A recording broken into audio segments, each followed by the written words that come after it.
Russia's Kremlin reveals that President Vladimir Putin met Wagner boss Yevgeny Prigozhin after the mutiny. Jean Domingo gives us more on this report. Russian President Vladimir Putin met with Wagner private military company chief Yevgeny Prigozhin several days after the organization aborted their mutiny as part of a deal mediated by Belarusian President Alexander Lukashenko. This was revealed by Kremlin Press Secretary Dmitry Peskov on Monday, who confirmed a report by a French newspaper which claimed that Putin had met with Prigozhin. Peskov said that Putin had a 3-hour meeting with Prigozhin on January 29th, and 35 people were invited, including unit commanders and the management of Wagner. Putin had also given an evaluation of Wagner's PMC's actions during the conflict with Ukraine and talked about his assessments of the events of the June 24th mutiny of Wagner forces in Russia. The Russian president apparently held the meeting and listened to the explanations of Wagner commanders. He also offered further employment as well as combat deployment options.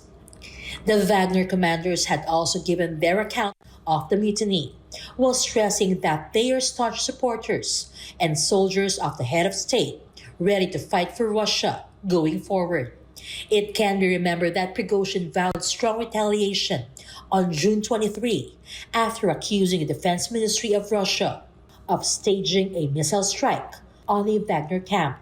Eventually, Wagner troops went to Rostov-on-Don city, capturing several military installations, with some forces marching on Moscow. The Federal Case Bureau, or FSB, opened a case against the Wagner chief, but was eventually dropped after reaching a deal mediated by Lukashenko, and part of the deal was Prigozhin being exiled to Belarus. However, Lukashenko later revealed that Prigozhin is not in Belarus, but in St. Petersburg, following reports that the FSB raided the Wagner chief's lavish mansion, seizing his assets but returning them afterwards.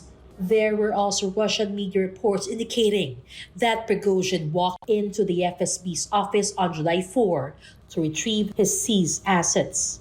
Last week, Lukashenko suggested that Wagner forces could be used to defend Belarus, inviting the group to train the Belarusian military. He also said he is not troubled to have a certain number of Wagner fighters stationed in the country. But the prospect of Wagner's moving to Belarus made neighboring countries wary, particularly Ukraine and NATO member Poland.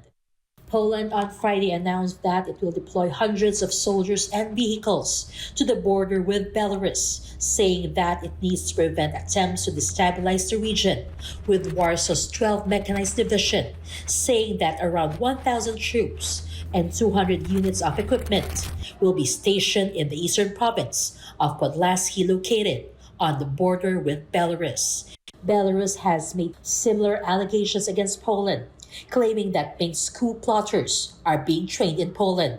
Ukraine is also wary after satellite photos emerge, suggesting that Belarus is building an army camp for Wagner fighters located at a former military base outside Osipovichi, a Belarusian town 230 kilometers north of the Ukrainian border. Reporting for Newsline World, this has been Jean Domingo, SM9. Lithuania's city of Vilnius is hosting a 2-day NATO summit starting today, July 11th. And this will not only determine the Russia-Ukraine conflict, but also the future of Kiev. NATO's membership for Ukraine is a key question at this ongoing summit.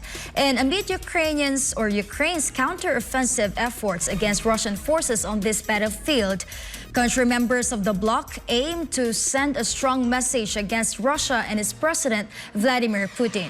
However, disagreements among the alliance still remain despite the surprising backing of Sweden's membership bid from Turkey. Prior to the summit, Ukrainian President Volodymyr Zelensky said he wants a clear signal for his country's membership. Andrea Santos tells us more. Zelensky urges West to give a clear signal on Ukraine's prospects of joining NATO and stressed that Ukraine needs a clear indication of its membership aspirations while it's currently facing a war. Це ж очевидно, що Україна заслуговує бути в альянсі. Не зараз війна, але нам потрібен чіткий сигнал. І сигнал потрібен саме зараз. Грації більшість альянсу чітко за нас, коли ми подавали заявку на вступ в НАТО, ми говорили відверто, де-факто Україна вже в альянсі. Наша зброя – це зброя альянсу. Наші цінності – це те, у що вірить альянс. According to Zelensky, the additional military support for Ukraine's conflict with Russia would be a topic of discussion during the NATO summit in Vilnius City, Lithuania on July 11 and 12, and he is optimistic about the possibility of receiving weapons. NATO Secretary General Jens Stoltenberg, however, did not make any concrete membership offer ahead of the summit but proposed that Ukraine is given a chance to skip a step on joining the bloc. Stoltenberg insisted that NATO leaders will send a clear and positive signal to Ukraine regarding its desire to join the bloc. His comments come amid disagreements among country members regarding Ukraine's membership as long as it is in conflict with Russia. The NATO chief proposed that member states should remove the requirement for its Membership Action Plan, or MAP, for Ukraine. Removing this would shorten Kyiv's accession path. And then to remove the requirement for Membership Action Plan. This will turn the membership process for Ukraine from a two-step process into a one-step process. So all of this will send a positive and strong message. Bypassing NATO's MAP is among the three elements in a proposed multi-year program for Ukraine. Another step involves Ukraine moving closer to NATO by ensuring what Stoltenberg calls as full interoperability between NATO and Ukrainian forces. Ukraine will also be politically tied to the alliance via the new Ukraine-NATO Council, with Zelensky to attend the event. Countries like Germany and US have opposed nations Poland and the Baltic states, which have supported Ukraine's NATO accession. It can be remembered that last week, US President Joe Biden himself told CNN that Ukraine was not ready to join NATO, saying that, quote, "I think we have to lay out a rational path for Ukraine to be able to qualify to be able to get into NATO," end of quote. It can be remembered that the Ukrainian president received support from the Turkish counterpart, President Recep Tayyip Erdogan, for the membership bid for Kyiv.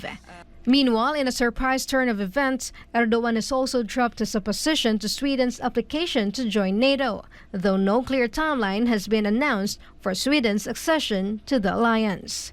Reporting, this is Andrea Santos, SMNI News.